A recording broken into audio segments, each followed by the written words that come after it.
Hello friends, মামিস কিচেনে আপনাদেরকে welcome. আজকে আমি বাটার চিকেনের একটা রেসিপি নিয়ে এসেছি। তার জন্যে যা যা লাগছে সেটা হচ্ছে, এখানে আমি টক দই জল ঝরিয়ে রেখে দিয়েছি, লেমন জুস রয়েছে, আদা রসুন পেঁয়াজের একটা পেস্ট রয়েছে, এখানে গোটা পেঁয়াজ রয়েছে এরকম ডুমো ডুমো করে কাটা, চিকেন নিয়েছি 300 গ্রাম, টমেটো নিয়েছি 2টো, 5 কলি ঠিক মতো রসুন আছে। চলুন প্রিপারেশনে চলে যাই। এবারে ফার্স্ট আমি আমার চিকেনটাকে ম্যারিনেশন করব। ম্যারিনেশনের জন্যে আমি আদা রসুন পেঁয়াজের একটা পিউরে ইউজ করছি, তারপরে টক দই মিলিয়ে দিলাম, এখানে লেমন জুস অ্যাড করে দিলাম 1 টেবিল স্পুন, অ্যাড করছি তিখি মির্চ, লঙ্কার গুঁড়ো, জিরা ধনে পাউডার, লবণ 1 টেবিল স্পুন মতো, আর 1/2 টেবিল স্পুন মতো হলুদ। এগুলো সব দিয়ে আমি মাখিয়ে এটাকে ম্যারিনেট করে নেব। আমার চিকেন ম্যারিনেশনটা হয়ে গিয়েছে, বাটি একটু ছোট হয়েছিল বলে আমি একটু খোলামেলা জায়গায় ট্রান্সফার করে দিয়েছি।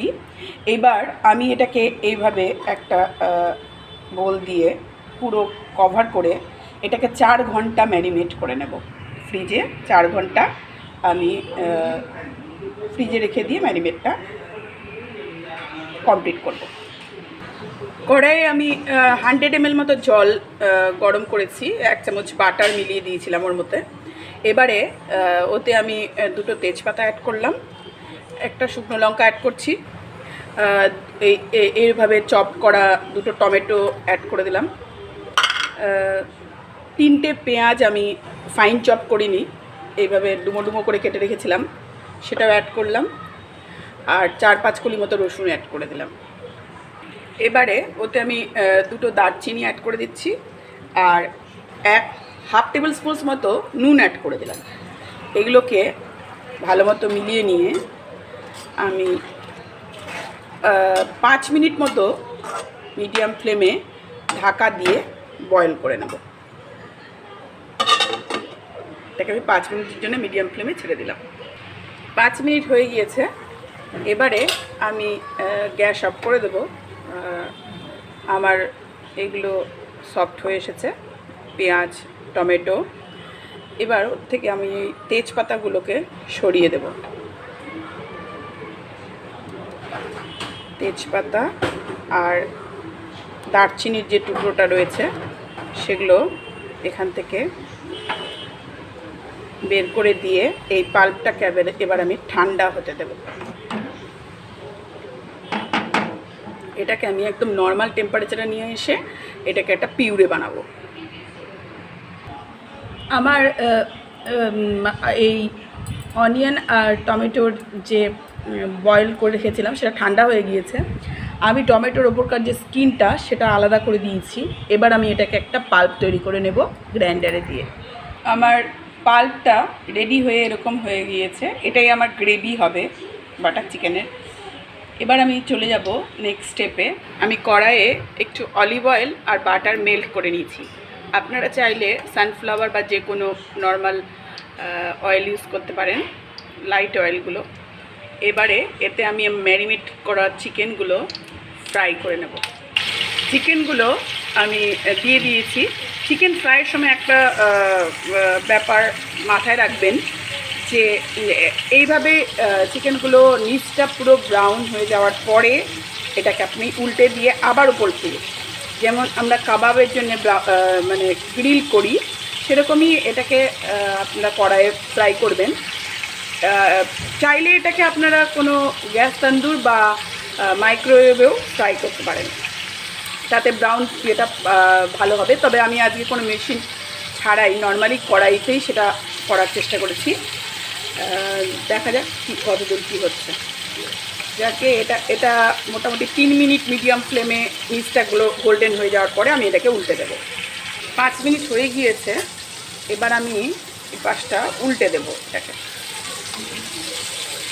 দেখুন এইভাবে ঠিক গোল্ডেন কালারটা আসবে, রোস্ট জাস্ট লাইক একদম রোস্টের মতো। এভাবে গোল্ডেনটা আসবে।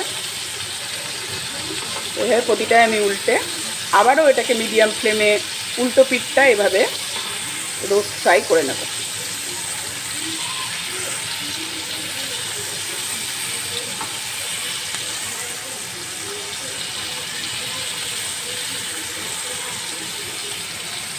এইভাবে আমি সব চিকেনগুলোকে ফ্রাই করে নেব। চিকেন ফ্রাই হওয়ার পর আমার চিকেনগুলো এরকম হয়েছে। অ্যাকচুয়ালি অলিভ অয়েলের জন্য এই বার্ন ফ্লেভারটা ভালো পাওয়া যায়, যে কোনো লাইট অয়েলের থেকে অলিভ অয়েলের ওটাই ডিফারেন্স। সেই জন্য আমি অলিভ অয়েল ইউজ করতে বলেছিলাম। কোনো লাইট অয়েল হলেও কোনো অসুবিধার ব্যাপার নেই। এবার আমি চলে যাব প্রিপারেশনের থার্ড স্টেপে। আমি কড়াই আবার চাপিয়েছি আমার গ্রেভির জন্যে। এবার আমি অলিভ অয়েল আর বাটার মেল্ট করে রেখেছি। এবার আমি ফোড়ন ইউজ করব। ফোড়নের জন্যে আমি হচ্ছে 4টে লবঙ্গ দিলাম, আর একটু জয়িত্রীর ফুল ইউজ করছি, আর half table spoon shahjeera use করে দিই। এটা আমি ফোড়নের জন্য ইউজ করছি। হালকা করে এটা ব্রাউন করে নেব।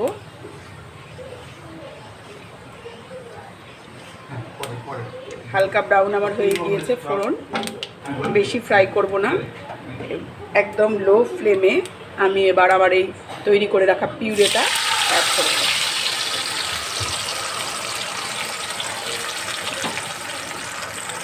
এবারে এই পিউরেতে আমি কয়েকটা স্পাইস ইউজ করব।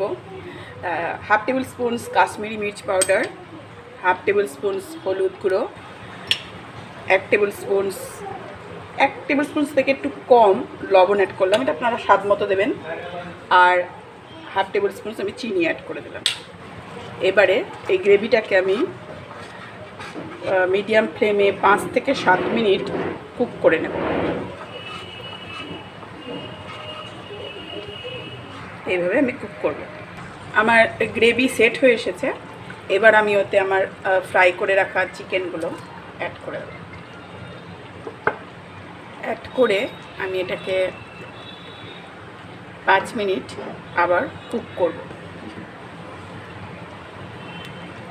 গ্যাসের ফ্লেমটা আমি মিডিয়াম রাখবো। 5 মিনিট আমি এটাকে আবার কুক করে নেব। এই ক্রিস্পি তো ব্যাপারটা তৈরি হয়ে গেছে ফ্রাই করার জন্য চিকেনগুলো। এবার এই গ্রেভিটার সঙ্গে মিশে ওটা একটা জুসি ফ্লেভার নেবে। সেই জন্যে আমি এটাকে মিডিয়াম ফ্লেমে, গ্যাসের ফ্লেম মিডিয়াম করে দিয়ে 5 মিনিট আবারও এগকে রান্না করব। আমি এবার লিডটা তুলে নেব। 5 মিনিট আমার হয়ে গিয়েছে। আমার already butter chicken ready for serve. একটু ফিনিশিং টাচ আমি দেবো এর মধ্যে, সেটা হচ্ছে আমি এতে এক্সট্রা রিচ যে চিলি সস আছে সেটা অ্যাড করে দিলাম 1 চামচ। এবার একটু ভালো মতো মিলিয়ে নেব। মিলিয়ে নিয়ে আমি ওতে আমার কাসুরি মেথি একটু অ্যাড করব। কাসুরি মেথি 1 টেবিল স্পুন অ্যাড করে দিচ্ছি। আর আমার একটা হোমমেড যেটা ফ্রেশ ক্রিম রয়েছে, এই রেসিপিটা একদিন আপনাদের সাথে শেয়ার করব। এটা অ্যাড করে দিলাম। ফ্রেশ ক্রিমটা এমনি বাজারে প্রচুর আপনারা ফ্রেশ ক্রিম কিনতে পারবেন, তবে এটা আমার হোমমেড। সব ভালো মতো আবারও মিলিয়ে নেব। ক্রিমটা দিলে গ্রেভিটার কালারটা একটা অদ্ভুতভাবে চেঞ্জেস আসে এবং একটা রিচনেস তৈরি হয়। ব্যাস, এটা আমার অলরেডি রেডি ফর সার্ভ। আমি এটাকে সার্ভিং বলে দিয়ে দেব। আমার butter chicken already ready for serve. আমি একটু ফ্রেশ ক্রিম দিয়ে এটাকে প্রেজেন্ট করেছি। এইভাবে বাটার চিকেন বানালে দেখবেন বাড়ির সবাই রেস্টুরেন্ট যাওয়া ভুলে যাবে। আমার ভিডিও দেখার জন্য অনেক ধন্যবাদ। আমার রেসিপি আশা করি আপনাদের ভালোই লেগেছে। দেখা হবে পরের রেসিপিতে। ততক্ষণ ভালো থাকবেন, ভালো রাখবেন। নমস্কার।